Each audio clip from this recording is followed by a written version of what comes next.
তুমি তোমার নিজের ভালো মন্দ সবকিছু বোঝো। যেমন তোমার হাজবেন্ডের মনে করো যদি এক সপ্তাহ এমনি না থাকে, এক সপ্তাহ যদি তুমি ওর সাথে কথা না বলো, তোমাকে খারাপ লাগবে না? একটা খুব কষ্ট পাবা না তুমি? পাবা না? হ্যাঁ। তো ওই এক সপ্তাহ যদি আমার সাথে একটু ন্যূনতম তুমি ভালো মন্দ হলো কথা বলো, কিছুটা হইলেও তোমার দুঃখ কষ্ট দূর হবে না? হবে না? কিন্তু তুমি আমার কথা কখনো রেকর্ড করবো না, কখনোই কাউরের সাথে কথা শেয়ার করবো না, কথা বলা শেষ করে কল লিস্ট গুলো কেটে দিবা। কটা কেটে দাও না? হ্যাঁ। তুমি যদি এইভাবে সারা জীবন থাকে তোমার নিজের যৌবন নষ্ট করতে চাও, সেটা করো। তুমি খালি আমাকে একটা প্রশ্নের উত্তর দাও তো, তোমার এখন যেরকম যৌবন আছে, শরীরে যেরকম চাইতে আছে, তোমার হাজবেন্ড যদি 7 বছর পর আসে, 7 বছর পর তোমার শরীরের এইরকম যৌবন থাকবে, এরকম চাইতে থাকবে? তোমার এখন বয়স 25, তখন বয়স 25 থাকবে? থাকবে? থাকবে? হ্যাঁ, তা সেটা তুমি যদি তোমার মাঝে মাঝে মানে 1 মাস 2 মাস বা 7 সপ্তাহ বা 15 দিনে কখনো যদি মনে করো তোমার ন্যূনতম এনজয় করার ইচ্ছা থাকে, মনে করো গোপনে যদি আমার সাথে তোমার মোটিভিটি চেঞ্জ হয়, তুমি যদি এনজয় করো, সেটা কি তোমার জন্য ভালো হবে না খারাপ হবে? যদি তোমার মন মানসিকতা চেঞ্জ হয়, তখন তোমার সেটা ভালো হবে না খারাপ হবে? বলো কি মনে হয় তোমার? ওরকম চিন্তা ভাবনা আমি করি না। আচ্ছা ঠিক আছে, আমার তোমার প্রতি আমার 3টে পরামর্শ।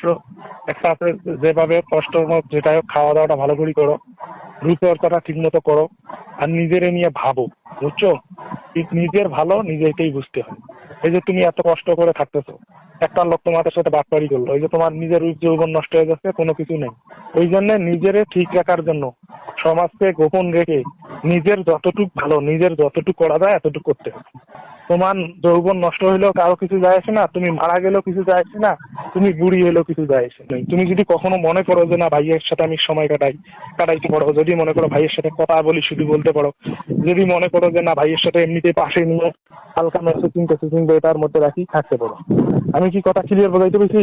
এই জন্য তুমি যদি এখন মনে করো যে আমি আমার স্বামীকে মানে ধোঁকা দিচ্ছি বা স্বামীর সাথে আমি করতেছি, এটা আলাদা বিষয়, কারণ তুমি তখন বাধ্য, তুমি চাইলেও তোমার স্বামীর তুমি কাজে পাবো না। এই জন্য তোমার স্বামী কাছে থেকে যদি তুমি কিছু লুচকানি করো, সেটা একটা আলাদা কথা। আমি কি কথাটা তোমার ক্লিয়ার বোঝাইতে পেরেছি? ওই জন্য তোমার মন মনস্থিতি যখন চেঞ্জ হবে, তোমার যখন কোনো কিছু মনে হবে, তখন আমাকে ডাকবা বা আমার সাথে কথা বলবা, যেটা ভালো লাগে সেটা করবে। কিন্তু কখনো মন খারাপ করে থাকবা না, কখনো রূপচর্চা না করে থাকবা না, কখনো নিজেকে কষ্ট দিবে না। আমি কথাটা বোঝাইতে পেরেছি? তা ঠিক আছে, আজকে আর কথা বলার সুযোগ হবে না, কালকে আমি